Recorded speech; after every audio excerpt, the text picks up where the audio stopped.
Hey Eric, how you doing? Good. How are you, Bob? I'm good. Well, it's been a Happy New week. Year to Yeah, all of you. Happy New Year. yeah, same to you. It's been a week now, which is kind of weird in the season like this. But what's this week been like for you guys? What are you kind of focused on? How do you expect the team to bounce back from a tough loss? Yeah, I think it is unique for sure, Bob, to have a full week off when you're used to the normal, 2 games a week. But we've gotten a couple days off, Thursday, Sunday, and then we're able to have some good practices as well. And need 2 good practices today and tomorrow, getting ready for a 12-1 Missouri team. But practice has been good. We've cleaned up some things on both offensively and defensively. And we've gone more live than we probably ever have in the 7.5 years I've been a college coach to try to clean up some areas that we want to improve on both offensively and defensively. So we have been going live a lot more than what we normally would do. Which areas do you feel like you need to clean up that you've been working on? I think there's a lot of areas, Bob. I think that, we need to continue to do a good job defending the three, especially knowing the 3-point shooting ability that guys like Hodge, number 5, and number 10, Honor, and Kobe Brown, and Noah Carter, those guys in particular that are really good 3-point shooters. We've also got to continue, just like every team. I mean, you're right around January 1st. You got kind of a second half of a season where you've got to try to figure out, self-scout. Not only, you do prep for your next opponent, but you got to kind of self-scout areas to get better. And certainly our rotations and stuff have changed, with the injuries. And on that note, we had, TB had good surgery. And one of the coolest things ever, he lifted weights last night, which I don't know if I've ever had a player, still on crutches right after surgery, a couple days after, in the weight room. So that was a really cool to talk to TB and hear him tell you that he already got back in the weight room. Is he back with you guys, or is he home right now? Oh no, he's with us every day. He was in yesterday getting rehab with Matt. He was in already this morning, getting rehab. I know my wife saw him in the office. She was in here one day before I was in here, and he was in getting rehab. So he's doing a great job and really diving into that rehab process. Is there any update on Nick Smith? No update on Nick. Still indefinite, I guess. Okay, I might have a couple more. I'll turn it back to Mike. Thanks, Eric. Okay, thanks, Bob. Curtis. Hey, Coach, if you go look at KenPom, this is a game that features your top 5 defense against Missouri's top 5 offense. I guess just curious what you make of that, and then what are some of the musts for you guys to kind of come ahead on that end of the matchup? Well, I think obviously they create a lot of turnovers, and their turnovers are live ball turnovers where you can get out and transition, much like our defense tries to ignite some offense. And we can't have any turnover shots, meaning ill-advised shots. We got to have high quality of shots.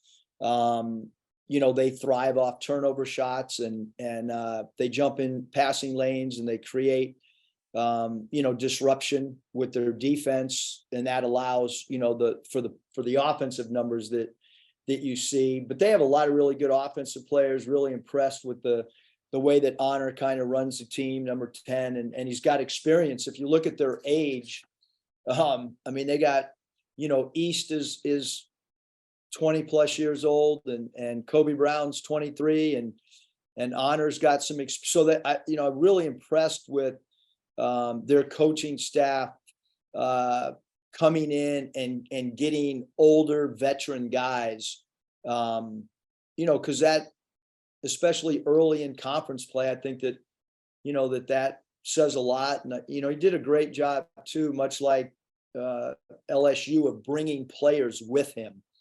Because I think that really helps create continuity from a schematic standpoint. And when you got guys like Hodge and different guys that have played in that system, number 2, same type thing, it's a little bit easier for them to help buddy coach teammates. And I think that's why you see a team get off to a great start in year one with both LSU and Missouri. And, Kobe Brown was obviously such a big piece of what they were doing last year. It seems like he's taken a step forward this season. He's went for 30 plus in these last two big wins. Just, I guess, what have you seen from him, the growth in his game, or maybe how this new system is taken to him? Well, I thought he was a great player offensively. I think he's elevated his game, which you want. Obviously, the experience I just mentioned, the fact that he's a veteran player in this league. He scored 61 points when you look at who he scored them against: Illinois and Kentucky. Two really good teams, two physical teams, two teams with size. But he can score the ball from 3-point land. He can score the ball off the bounce. They're running him handling the ball as a pick and roll player, which is a new dimension to his game. To have a 4-man, or if they go small ball and he plays 5, to have that guy be a ball handler in an angle elbow pick and roll. So there's a lot of different things that he's a movable piece that you can put in scoring positions in different spots on the court. Christina? Yeah, Coach, sticking with defense, Missouri's been a really strong 3-point shooting team early on, and you guys had a lot of success defending another 3-point shooting team in LSU. Just, does that success last week in that area help with this game, or is Missouri's approach different enough that it doesn't make that much of a difference? Yeah, I mean, I think, we've done a pretty good job defending the 3 all year, but, Missouri's a little bit different because Hodge he'll get some leak out threes, where he'll shoot those in transition. He's got great confidence, this being number 5. Brown and Carter, 2 guys that can play the 4 or the 5. Those guys are really good trail 3-point shooters. So I think every team's got a different identity. But you've got to locate those guys, quickly in transition, and they're really good at getting loose balls. So that's a big part of the game as well. You guys have a really tough set of games to open SEC play between these first 2 and then your next 2. Just how does that help or hurt this young team, and how are you approaching that?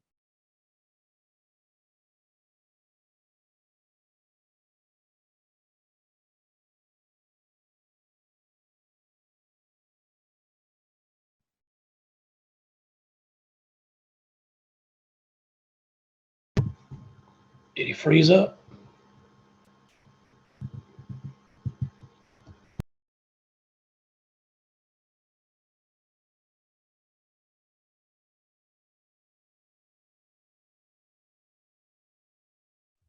Gotta pay that internet bill.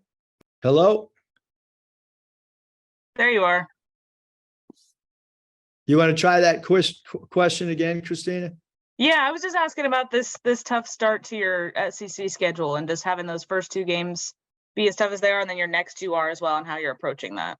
Yeah, I think every game's tough in this league. I really do. And I think that, when you look at our league right now, because some of the teams have just improved so much, that maybe didn't get the preseason recognition. So every game's hard, but you're right. I mean, we have a road game to start off. LSU had a great crowd. It's 1 possession, could have gone, either way. They won the game. And now you have a really confident Missouri team that's playing at a high level, that have beaten 2 really good teams in their last 2 games and won a big game on the road against Central Florida. So it's hard because we all know what Auburn's done on their home floor, and their record is incredible there. And then Alabama's playing great basketball. So a really difficult 4-game stretch. We knew that coming into the season, and it won't get any easier after that. Scotty? Yeah, Eric, a little bit earlier, you said you've been having the guys go live a little bit, or a lot more than usual. What are your takeaways from that? Or have you learned anything about them doing that? Yeah, I think it's just, it can help you stay a little bit more crisp when you have a week off. I think if we would have played 2 games this week, Scotty, we probably would not have had the ability to go live. But because you only play one game over this stretch. It's kind of weird and unique that, you know, you have a 4-day or 3-day Christmas break, you play one game and then you got another week off. So it's not much basketball has been played over a 12-day stretch, so to speak. So you want to try to keep your guys fresh and crisp and in the past, we tried to make sure that, you know, we don't go live, so it keeps everybody healthy, but we're at a point right now where we gotta keep getting better in a lot of areas. You may have touched on this last Wednesday. What did you learn about the guys maybe after the first SEC game? Is the first one for a lot of them, or what have you learned, you know, maybe about the group in the days since, or did you get any kind of feedback? No, I think the one thing really, Scotty, is just experience. I mean, I think that, you know, it was the first road experience for the year, and it was also the first true SEC road experience. So, and they're going to learn when they go on the road again as well, because Auburn's going to be a unique, tough environment. So with our age and our lack of SEC experience, we are going to be a team that continues to learn, especially through the first half of this season. And we knew that coming in. We knew with 6 freshmen out of 13 players that was going to be the case. Regardless of talent level, it's the first time going through this experience, close games, all those things. So I'm hopeful that this team will continue to grow and continue to get better with each new experience that we go through as a group. Hutch? Hey, Coach. Missouri is obviously 12-1, so they've played well all year. But the last 2 games, they've taken down 2 top 25 teams rather easily. What are they doing well these last couple of games, and are they taking their game to another level these last couple of games? Well, I think they play really hard. I think they're extremely well coached. I think they understand their roles. They're a team that looks like they're having fun together, and they're really healthy. And so you add all those things together, and you see a team that's 12-1. I don't see an injury on their team. They got a returner who's a star in Kobe Brown, who's an all-league player, and they did a great job in the portal. And like I said, I mean, there's guys that we haven't talked about, that are coming in off the bench and doing a good job for them. So it's a well-coached, confident basketball team, and they're probably playing their best basketball of the season, their last 2 games. How familiar are you with Coach Gates, and did you know him at all before he came into the league? Just from afar, don't have a real personal relationship, that maybe I do with other people, but he's got great respect in the coaching profession. And like I said, he did a great job at Cleveland State. And he's done an incredible job thus far at Missouri. Well, I've got time for one question. Okay, Eric, Mike pointed out this is the first SEC home opener for Arkansas with 2 ranked teams. What are your thoughts on that? Yeah, I didn't look at the LSU game like it was a ranked or non-ranked team. I looked at it like they had lost 1 game all year. And I look at Missouri, regardless of their ranking, and think that this is a really well-coached team that's got that has an identity that they've created, a style that they've created on both sides of the floor with their transition baskets, with their ability to make threes, with their ability to get to the cup, and then with their disruptive defense, playing both a 1-3-1, also playing a little bit of a matchup zone, so to speak, and picking up full court. So they've created an identity. They've created a style of play, which is the hardest thing to do as a coach, let alone a coach in year 1. So tremendous respect for them, regardless of whether we're ranked, they're ranked. A team that's 12-1 and playing great basketball, especially their last 2 games. Got to go to practice, guys. 5-minute tip off.